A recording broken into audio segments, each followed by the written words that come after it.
it was kind of nice if a hero dies. I've never ever had a faction before where if a hero dies, it was less of a big deal.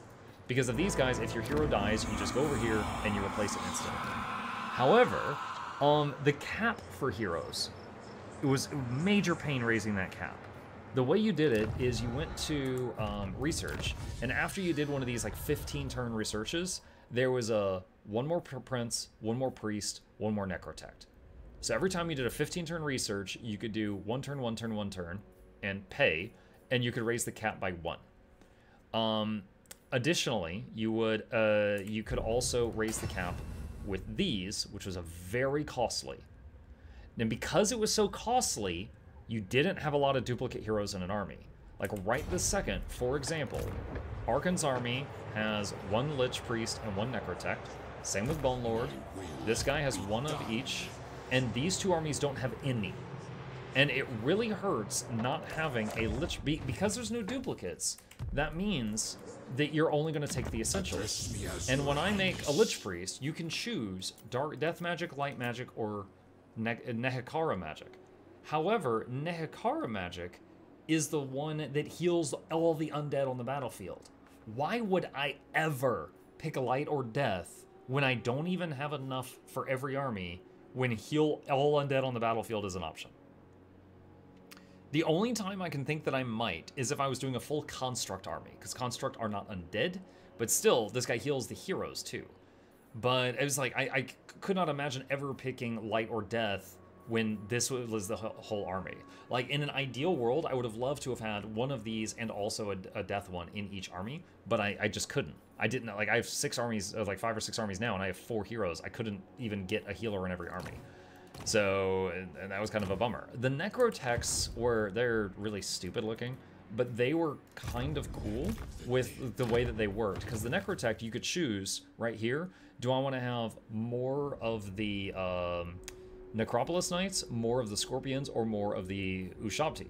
Then you choose one more of a single type of the tier 5 units, the Titans. Like one of the examples is the War Sphinx, which, you know, we saw that because the kings got those as mounts. You can make armies full of them if you get high enough level. However, by default, you have to go to a capital city, and at the very top of the capital city, tier 5, you can make a building that gives you one of those. However, the Necrotect also gives you +1 to one of those, so that was kind of cool. If you get +1 Necrotect, you're also getting bonuses to, you know, how many constructs you can field for the other stuff as well. Let's see. Thinking. What else did I say? I talked about the lords, talked about the heroes. The structures feel like they're more expensive, but at the same time, it's a one-time investment, and then you never have to pay upkeep on the heroes and stuff again. So that is pretty freaking cool, and I don't mind it. I really like, this is such an obscure thing, but this building, the fact that this was both the plus control building and it was also the minus corruption building was really cool. That really came in handy for anywhere where we were battling corruption, like down here versus Tzeentch. Like it would basically attack the same problem from 2 angles, because high corruption lowers your control. This boosted control and lowered corruption. So that is a wonderful implementation of solving that problem. Let's see, I mentioned that Acropolis Knights were my favorite. The research tree is okay. It's an interesting way of doing it, just like 15 turns of nothing, and then a whole bunch of goodies, then 15 turns and a whole bunch of goodies. And the way they do it is whenever you finish one of these, it's a -30% research rate, which slows down the next one unless you've been expanding, because each city also increases all research rate. So like right here, research rate 3% for this town, and like every town increases research rate, but then every additional research slows it down. So you have to keep expanding to keep up with what you're doing. So yeah, it was, I'm trying to think if there's anything else I want to go over. It was a pretty cool playstyle. I felt like the Lords, you didn't get to really make much choice there, or any choice there, but they were pretty good, so it wasn't a huge deal. But the heroes, I was starved for heroes, and so it was really debilitating when I lost the healer hero for an army. What is that, Nehekara casting line? Oh, I could talk about that. So no other faction that I know of gets access to Nehekara magic. It sucks pretty bad. I spammed this in combat because it was a 2-mana spell that would trigger the Restless Dead and heal all my units. That's it. This spell itself is pretty terrible. It's a very, very, very small damage increase on a unit for a few seconds. This spell is a 8-mana spell, or sorry, 6, no, it's 4. It's 4 after the upgrade. And it increases the damage mitigation of a unit for a few seconds. Again, I was using it just to proc the Restless Dead. This one increases how good an archer is for a few seconds, and again, I would just use it for Restless Dead. This one is like the Miasma spell from Shadow Magic, but it's like double the mana cost, but it has a snare on it. That's not worth double the mana cost in my opinion, but it does like the same damage. And then over here, and again, we don't want to waste mana because every 2 mana could be a heal. Was that the Undead Pirates? The Undead Pirates? No, I'm playing the Undead Egyptians right now. And then this spell is a debuff for 15 mana, which would be 7 heals. I'm never going to do that. And this one is the only AoE, which is a vortex. It's like a tornado. You summon a sandstorm. The problem, it moves randomly. So if you, like, you could summon it on the enemy line and then it come right into your line. So overall, this School of Magic was shit.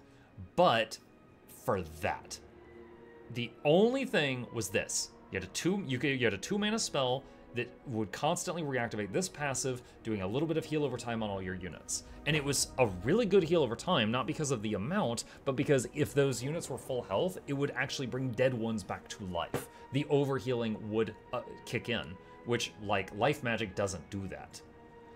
Life Magic does not do that. But yeah, this guy gave you jars, he did replenishment, he had a healing and a fight, but he was really weak and you wanted to keep him back. You did not want him fighting. And I felt the same with this guy. Like, this guy felt really fragile, so I did not have him up front. I had him staying back as well. But it was okay. So yeah, the Nehikara magic, I really didn't like it, but now I know how to use it. I'm familiar with it at this time.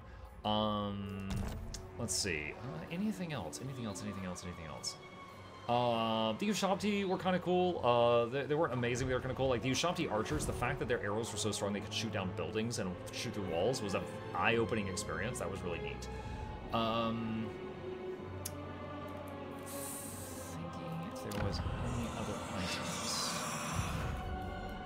I don't think so. I think I covered everything. I'm sure I'll think of something else later and regret it. Let me just scan the screen. The rights.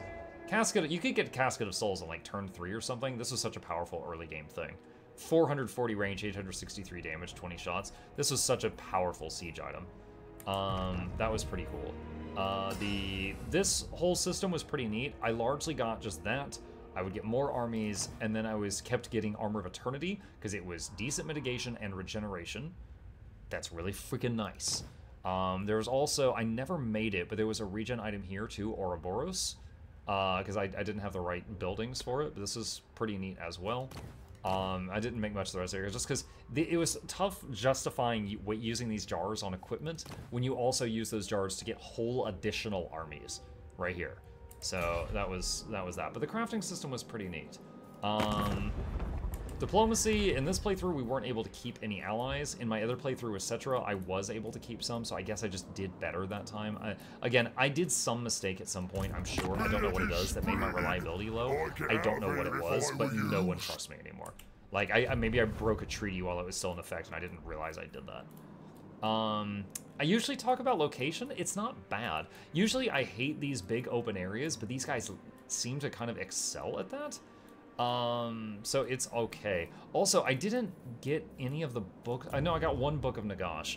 There was one I found with the Cetra army. Where is it? This one. This one is amazing. After you capture or attack any settlement, that whole territory is hit by a sandstorm. And you're immune to it. So if any other enemy armies come into that territory anytime soon, they're hit with attrition from the sandstorm. This book was really cool. It's really far out of range. I couldn't have gotten it anytime soon.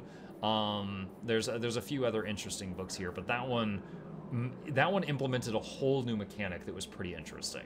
Because, like, if someone was chasing you and you just kept, like, hitting their towns and running around, they were getting wrecked by sandstorms. And the sandstorms persist for a while. It doesn't say how long, but for a little while. But yeah, this was a pretty cool faction. I absolutely liked it. It might be among the ones I really, really like. I don't know if it's a favorite, but I did really, really like it.